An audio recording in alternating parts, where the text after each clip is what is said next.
Corrupção de menor. Polícia prende homem em Jaraguá do Sul que mandava a namorada de 17 anos se prostituir. 26 iniciados, concluído o inquérito da Operação Ave de Rapina que investiga a fraude no Poder Legislativo da capital. Em busca do FGTS, o último dia para o cadastramento dos atingidos pela chuva de granizo foi movimentado em Lages. E ainda a expectativa dos times catarinenses no Campeonato Brasileiro. Após a dispensa do técnico e de 13 jogadores, o desafio para o Criciúma é escalar o time que vai enfrentar o Flamengo no domingo. Já a Chapecoense fez bonito ontem, goleou o Fluminense e deixou a zona do rebaixamento. E pela Série B, o Joinville pode ser campeão com uma rodada de antecedência. Basta vencer a Luverdense amanhã e torcer por um tropeço da Ponte Preta. O Band Cidade desta sexta-feira já está no ar.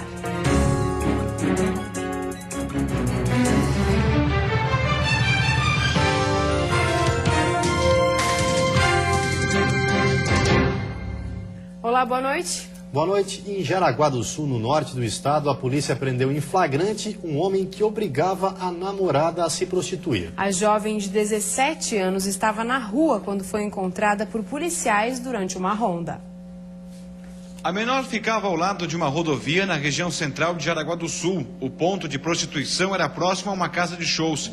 Por volta das 3 horas da manhã, policiais militares que faziam rondas suspeitaram da aparência da garota, que confessou ser menor de idade e revelou que fazia programas por ordem do namorado de 35 anos.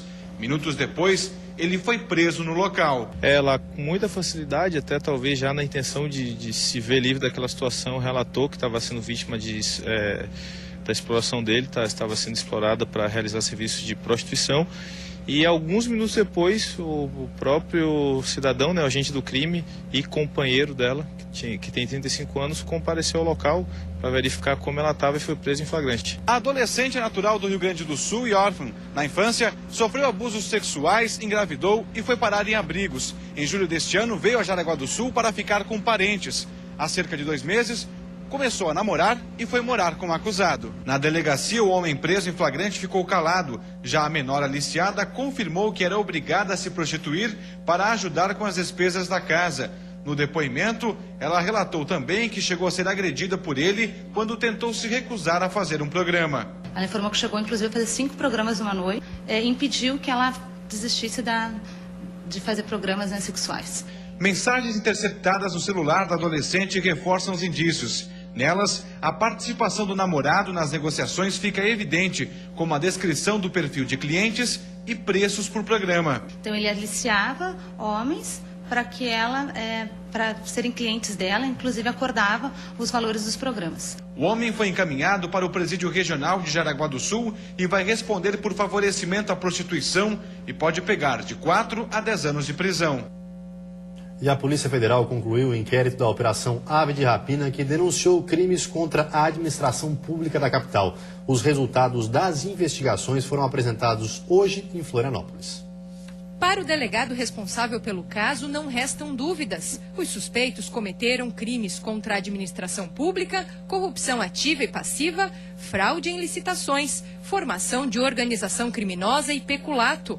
O inquérito policial já foi finalizado e deve ser entregue ao Ministério Público, que pode formalizar a denúncia na Justiça Estadual. Empresas e órgãos públicos prestaram informações mediante requisição, o que veio a fomentar outras provas que nós já tínhamos quanto à atividade delitiva da organização criminosa, bem como foi iniciada e feita a análise do material apreendido. Esse material apreendido, ele robusteceu ainda mais as provas que nós tínhamos quanto à atuação do organismo criminoso dentro da nossa capital. As investigações refletiram diretamente no Legislativo Municipal. O até então presidente da Câmara de Vereadores, César Belloni Faria, foi chamado a depor e renunciou à mesa diretora horas depois. Já o vereador Badeco foi preso e continua detido preventivamente. Além da responsabilidade criminal, os envolvidos devem responder também pelo desvio do dinheiro público, num montante que pode ultrapassar os 30 milhões de reais. Existe tanto a responsabilidade penal, quanto existe a responsabilidade civil e a responsabilidade administrativa. A civil ela engloba o ressarcimento do erário. E a administrativa ela vai englobar a perda do cargo, dentre outras punições previstas na lei de improbidade. Com a identificação de que eventos culturais e serviços de trânsito eram usados para encobrir as irregularidades, 5 servidores municipais foram exonerados de seus cargos. O prefeito César Souza Júnior também foi chamado e esteve na Polícia Federal prestando depoimento. 23 contratos licitatórios estão sob suspeita e um deles, o que mantém 69 radares nos semáforos da capital, está suspenso por tempo indeterminado. A Prefeitura de Navegantes, com apoio da Polícia Militar, impediu uma invasão hoje. Moradores chegaram a delimitar terrenos privados e públicos. O princípio de invasão aconteceu no bairro São Paulo, em Navegantes. Pelo menos 100 pessoas acompanharam a limpeza do terreno e não ofereceram resistência. Para negociar com os invasores, o prefeito de Navegantes prometeu entrar em contato com o Ministério Público para tentar transformar uma outra área próxima, destinada a uma praça, em um projeto habitacional. O município de Navegantes vai ter uma posição muito clara: não permite invasão. De jeito nenhum nós vamos permitir invasão. Nós queremos que a população tenha sim o acesso ao terreno para conseguir morar, mas de forma legalizada. O terreno foi queimado e delimitado nos últimos dias. A informação que chegou até a prefeitura é que as construções no local começariam já neste final de semana e por isso foi necessário tomar uma medida de urgência. A área invadida é composta por vários terrenos que pertencem a empresários, a Infraero e até a própria prefeitura.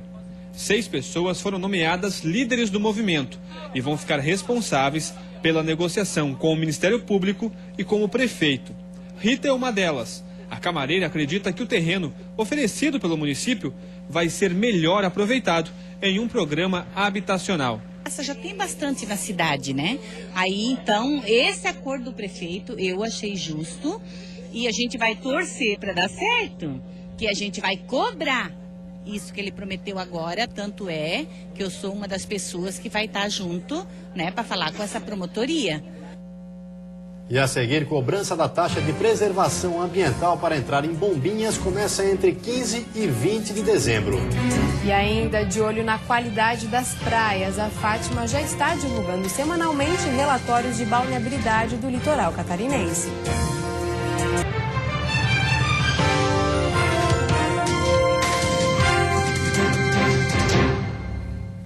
Em busca do FGTS, o último dia de atendimento no ginásio de esportes de Lages para o cadastramento dos atingidos pela chuva de granizo foi movimentado. Mais de 3.000 pessoas foram atendidas. O último dia para fazer o cadastro para a liberação do FGTS no ginásio de esportes Jones Minosso foi movimentado. Cerca de 3.200 pessoas tiveram que ter paciência e esperar. O número representa o triplo de atendimentos dos outros dias. E o motivo desse movimento todo é que muita gente deixou para a última hora. Não deu por causa do serviço. Daí, como hoje é o último dia, eu vim. Mas não deu tempo de vir. Aí aproveitou hoje que é o último dia para vir. Daí agora tem que esperar, né? Tem que ficar na expectativa aqui. Entre os dias 6 e 21 de novembro, cerca de 21.000 pessoas fizeram o cadastro. O FGTS foi liberado por causa da chuva de granizo que afetou 60% da cidade de Lages no dia 13 de outubro. O valor máximo liberado por conta é de R$ 6.200. Um dinheiro que vai ajudar muita gente a não começar 2015 no vermelho. Vai ajudar bastante, porque o prejuízo não foi só na casa, né? Foi no carro também, né? Então daí, de qualquer forma, eu vou ter que gastar um monte, né? Reforma da casa, reforma do carro. Então daí é muito dinheiro, né? Apesar dos atendimentos terminarem hoje no ginásio Jones Minosso, os beneficiários ainda podem fazer o cadastro. Tem a opção do 0800 e também poderá, caso não logre êxito do 0800, procurar uma agência da Caixa até o final do ano, né? Com os mesmos documentos que seriam necessários para trazer aqui no Jones, ou seja, carteira de trabalho, sua identidade e um comprovante de residência em seu nome. No total, cerca de 26.000 pessoas devem receber o dinheiro até o final de dezembro. Tempo instável no fim de semana em função da passagem de uma frente fria. Amanhã chove em todas as regiões com risco de temporais isolados no início da noite. Temperatura mais alta durante a tarde, com sensação de ar abafado.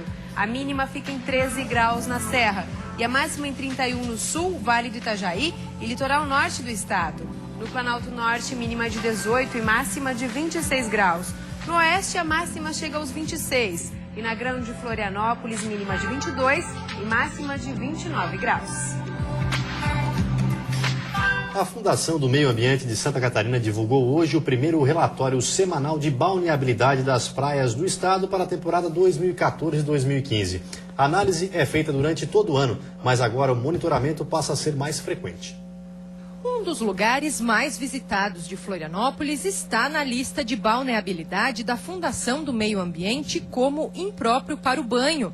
As águas da Lagoa da Conceição estão poluídas em pelo menos 2 pontos. A notícia, que não é inédita, deixou moradores e turistas chateados. Em um local com tanto recurso natural, né, a gente, infelizmente, tem essa notícia que está impróprio para banho ou coisa parecida, né? Tem que fazer alguma coisa. A balneabilidade está terrível. Uma lagoa dessa linda, não tem mais nada. Terrível. Essa é a realidade.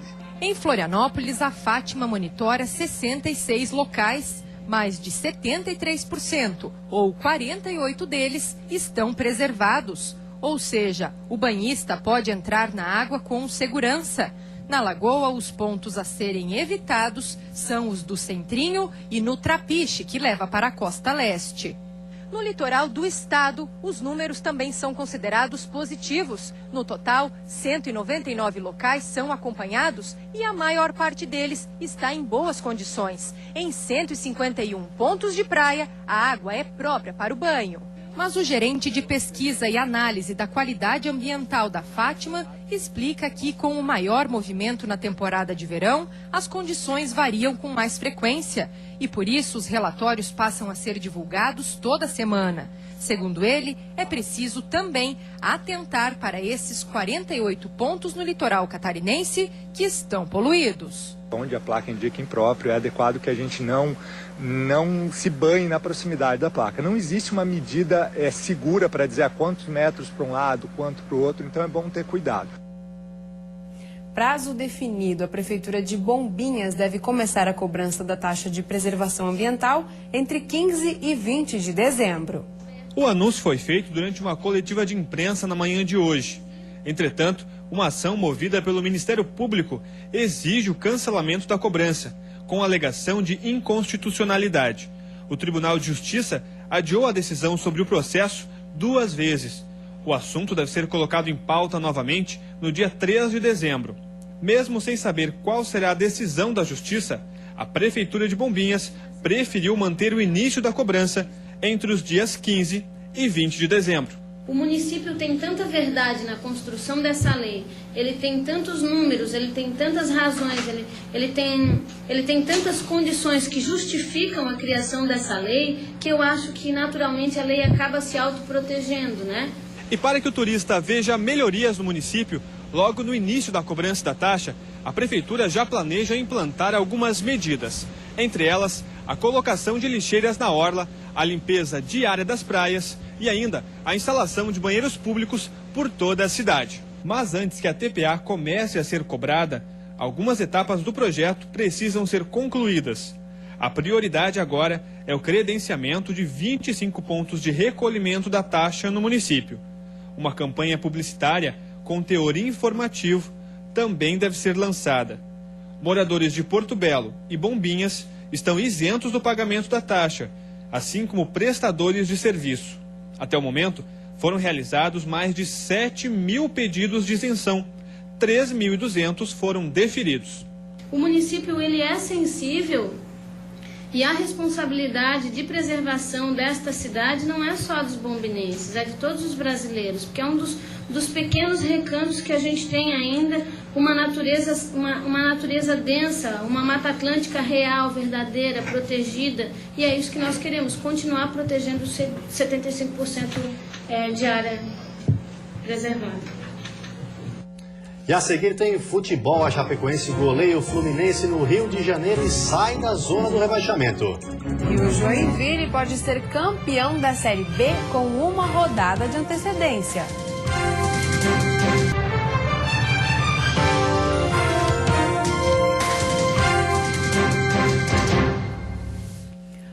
futebol, ontem novamente o Maracanã foi dominado pelos catarinenses. Em noite inspirada, o Verdão do Oeste goleou o Fluminense e deixou a zona do rebaixamento. Logo aos 2 minutos, o Flu foi para cima da Chapecoense. Fred recebeu de Sobis e chutou cruzado. Danilo fez a defesa. Fred só não imaginava que o pior ainda estava por vir. A Chapecoense crescia a cada jogada, no ataque e na defesa. Danilo decolou. O Flu não conseguia furar o bloqueio. E logo no início do segundo tempo, veio o golpe. No vacilo da zaga tricolor, Bruno Silva chutou forte e abriu o placar. 1-0. Fred até tentou uma reação, mas Danilo impediu o gol. O Fluminense sentiu o baque e a Chape sentiu que podia ir mais longe. Camilo ampliou. Teve mais. Fabiano deixou Leandro na cara de Cavalieri e 3-0 Chapecoense. Mais um contra-ataque do visitante e Bruno Silva fez o 4º. No fim, Rafael Lima marcou contra, 4-1. A Chapecoense saiu da zona de rebaixamento e o Fluminense deixou o Maracanã vaiado. E a Chape tem agora 2 partidas em casa para confirmar a permanência na Série A. A primeira com um time que também luta contra o rebaixamento. Confira como vão ser os confrontos dos catarinenses nesse domingo. A Chapecoense, que está na 15ª posição com 39 pontos, enfrenta o Botafogo às 7h30 da noite. A diretoria do clube decidiu fazer uma promoção de ingressos para a partida, que pode encaminhar a permanência da equipe na Série A de 2015.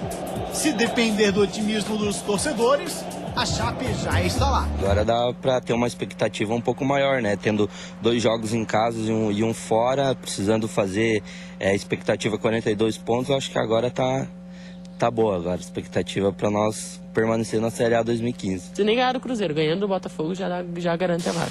Às 5 da tarde, também do domingo, o Criciúma, praticamente rebaixado para a Série B, enfrenta o Flamengo. O Tigre é o lanterna da competição, tem apenas 30 pontos. Nesta quinta-feira, a diretoria anunciou a demissão do técnico Toninho Cecílio. No lugar dele, assume interinamente o treinador da equipe sub-20, Luizinho Vieira. O Tigre também deu férias antecipadas para 13 atletas. Entre eles está Paulo Baier. O time é formado basicamente por atletas da categoria júnior. Senão, quando chegar no final do ano agora, no final do campeonato, nós vamos começar a contratar jogadores aí. Às vezes temos melhores aqui. E essa oportunidade que apareceu contra a nossa vontade, contra o que deveria acontecer, ela vem abrir um espaço para isso. O que é que podemos fazer? Vamos tirar proveito, ou seja, vamos aproveitar do saco a Imbira. O Figueira é 13º na tabela com 43 pontos, o melhor de todos os catarinenses, enfrenta o Vitória, também às 5 da tarde, só que no Orlando Scarpelli. O Furacão do Estreito vem de uma vitória importante sobre o Botafogo, lá no Rio de Janeiro. E agora precisa de apenas 1 ponto para garantir presença outra vez na elite do Nacional. Muita expectativa também na Série B. O Avaí joga fora de casa precisando da vitória para voltar ao G4. E o Joinville pode ser campeão antecipadamente. O Jack enfrenta a Luverdense amanhã às 4h20 da tarde na Arena Joinville. O tricolor é o líder do campeonato com 69 pontos. Se vencer e a Ponte Preta perder ou empatar, será campeão com uma rodada de antecedência. 4 jogadores retornam ao time. O meia Marcelo Costa, que estava machucado, o lateral direito Edson Ratinho, o volante Everson e o zagueiro Bruno Aguiar, suspensos pelo 3º cartão amarelo. A gente está concentrado mesmo aqui porque dependemos só da gente. Então, se talvez dependêssemos de um resultado lá, estaríamos preocupados. Agora é focar no nosso trabalho aqui, esquecer tudo isso que passou, tudo que foi criado, para poder entrar tranquilo, para poder fazer o nosso melhor e sair com a vitória. O Avaí, sexto na classificação com 56 pontos, joga em Recife contra o Santa Cruz, que já não tem chance de entrar no G4. O Leão da Ilha, se vencer, pode retornar ao grupo de acesso. Na última rodada, enfrenta o Vasco da Gama na ressacada. Para o jogo de amanhã, às 5h20 da tarde, Revson deve entrar para reforçar o meio de campo. Vou fazer o meu melhor e dar continuidade naquilo que a equipe mostrou no último jogo contra a Portuguesa, que é vencer. é um jogo decisivo, é um jogo que pode dar um passo para aquilo que é o nosso objetivo, que é o acesso. Então, tá preparado, bem tranquilo. Se optar por mim, com certeza vou corresponder à altura.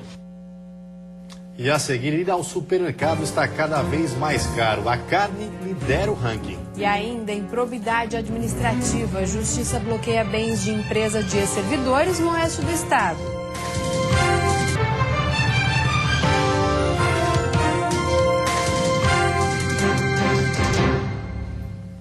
Justiça bloqueia bens de empresa de ex-servidores por improbidade administrativa no oeste do estado. Eles utilizavam máquinas da prefeitura para realizar serviços em loteamentos particulares.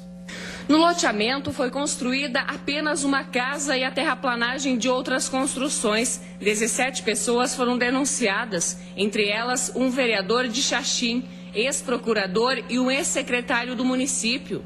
Foi uma ação civil pública em face desses 17 réus e da empresa. Os réus, só para esclarecer também, além desse secretário, foram denunciados também alguns laranjas, que foram usados para ocultar os proprietários de fato, e também os beneficiários, o pessoal que se beneficiou dessa ilicitude. Então, nessa ação, o juiz determinou o bloqueio de bens no valor de R$67 mil, que foi o que a gente apurou a título de prejuízo, e agora os réus vão ser notificados para em 15 dias apresentar a resposta através de advogado.